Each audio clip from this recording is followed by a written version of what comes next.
Brother, నువ్వు చేసిన తప్పుకి తన్ని నువ్వు క్షమించి మంచిగా నీతో ఉంటే తప్ప నువ్వు సంతోషంగా ఉండలేవని, తిండి నిద్ర కూడా మానేసి బాధతో కుమిలిపోతున్నావని నువ్వే వర్షకి తెలిసేలా చెయ్యాలి. అప్పుడే తను నిన్ను క్షమిస్తుంది. మళ్ళీ హ్యాపీగా నీ లవ్ ట్రాక్ మొదలు పెట్టచ్చు. ఇలా చేసావనుకో ఖచ్చితంగా వర్కౌట్ అవుతుంది.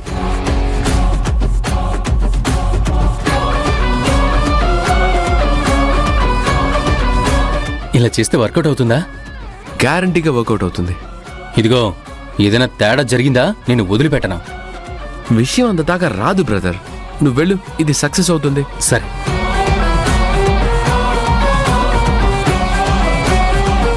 All the best brother. Thank you.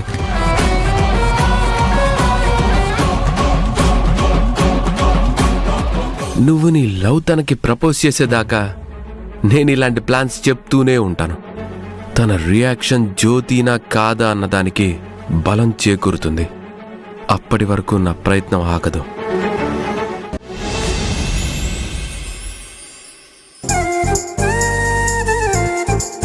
మీ అమ్మగారి కాలినొప్పి పూర్తిగా తగ్గిపోయినట్టే. ఇక ఏ సమస్య ఉండదు. కాకపోతే నేనిచ్చిన మందులు మాత్రం ఇంకో వారం వాడండి. ఇంకో 15 రోజులు నేను చెప్పినట్టు క్రమం తప్పకుండా వ్యాయామం చెయ్యండి. ఉంటాను.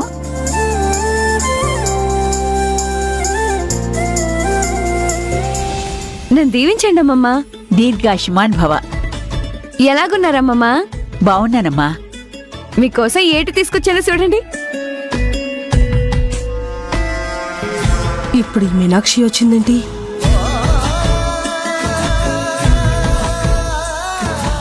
ఇప్పుడు ఎందుకమ్మా ఇది? పెద్దోళ్ళని కలవడానికి వెళ్ళినప్పుడు ఒట్టి చేతులతో వెళ్ళకూడదని మా అమ్మ చెప్పినది. తీసుకోండి. మీనాక్షి, హాయ్ అత్తయ్య. హాయ్. సిక్కిపోయినారేంటి?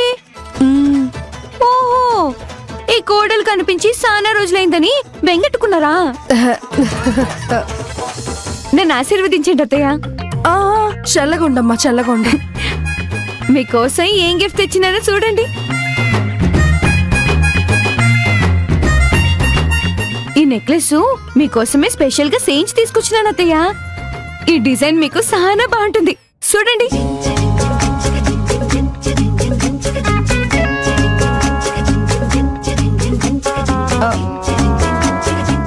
అయ్యో, ఇప్పుడెందుకులే మీనాక్షి? అయ్యో, వద్దన్నానని తీసుకెళ్లిపోతుందా ఏంటి? బలవంతం చేసి నాకు ఇచ్చేస్తే బాగుండు. నెక్లెస్ చాలా బాగుంది. ఊరుకోండి అత్తయ్య. నాను సంతోషం కొద్ది ఇస్తుంటే కాదంటారేంటి? తీసుకోండి, తీసుకోండి.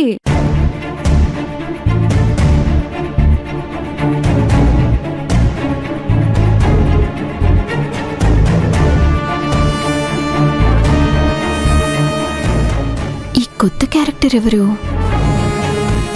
అయ్యయ్యో, వర్ష వచ్చింది. తనెదురుగా నాకు రామరాజ్ అంటే ఇష్టమని మీనాక్షి గనక చెప్పిందంటే మొదటికే మోసం వస్తుంది.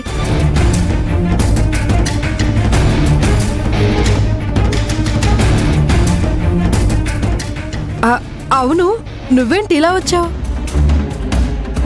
మీకోసమే వచ్చినాను. అలాగే రామరాజు లేడమ్మా, వాడు బయటికెళ్ళాడు. ఫోన్ చేస్తే బయట ఎక్కడన్నా కలుస్తాడు. రామరాజుని కలుస్తాను. అంతకన్నా ముందు ఒక ముఖ్యమైన వ్యక్తిని కలవాలి.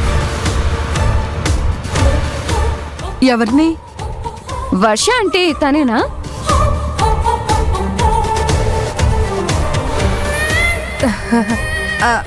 తనే. ఎందుకు? ఇప్పుడేగా చూస్తున్నాను. ఓసారి పలకరిద్దామని. తనని పలకరించడానికి ఏముంటుంది? మీరుండండి అత్తయ్య.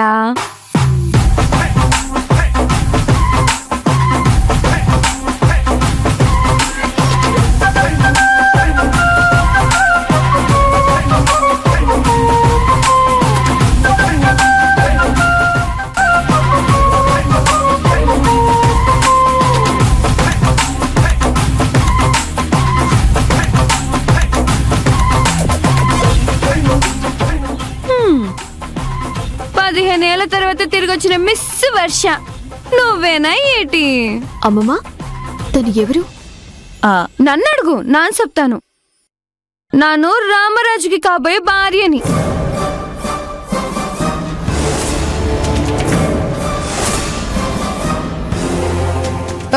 ఏంటి మీనాక్షి, ఏంటి అలా మాట్లాడుతున్నావు? నేనేటి తప్పు మాట్లాడాను అత్తయ్య? ఉన్నదేగా అన్నాను. నాకు రామరాజు అంటే ఇష్టం. ఈ విషయం రామరాజు కూడా తెలుసు కదా.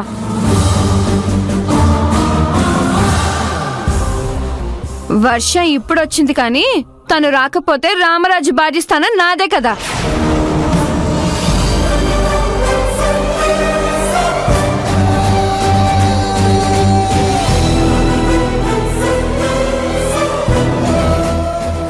అయినా తను వస్తే మాత్రం ఏటిలే, ఇప్పటికైనా ఎప్పటికైనా ఆ స్థానం నాదే.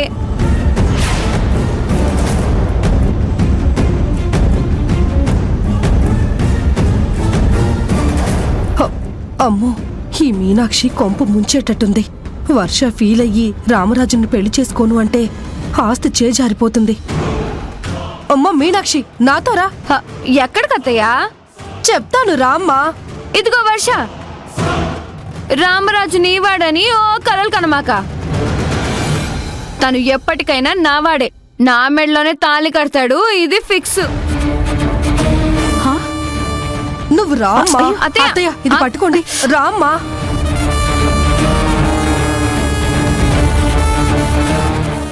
ఎక్కడికత్తయ్యా? రా మీనాక్షి, నాతో రా. ఏంటి, రామరాజు నీవాడని అలా డైరెక్ట్ గా చెప్పేస్తున్నావేంటి? అమ్మో, మీరేంటత్తయ్య పార్టీ మార్చేసినారు? ఇంతవరకు నేనే మీ కోడళ్ళని నాకే సపోర్ట్ చేసినారు కదా, ఇప్పుడెందుకు?